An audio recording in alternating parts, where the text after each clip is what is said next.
അറിയോ, ആദ്യമുണ്ടല്ലോ എന്നെ വാപ്പച്ചിയും ഉമ്മച്ചിയും മലമുകളിലുള്ള ഒരു വലിയ സ്കൂളിലാണ് ചേർത്തേ. എന്താ എന്താ നീ പറഞ്ഞത്?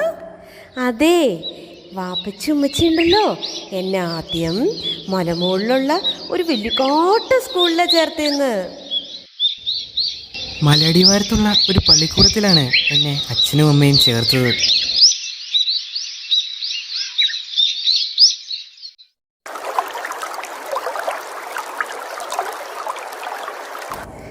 പിന്നെ നമ്മൾ കണ്ടുമുട്ടിയത് പെരിയാറിൻ്റെ തീരത്ത് റെയിൽവേ സ്റ്റേഷൻ്റെ അടുത്തുള്ള വലിയ സ്കൂളിൽ ഒരു മഴക്കാലത്തിൻ്റെ പച്ചപ്പിലും ആർദ്രതയിലുമായിരുന്നു.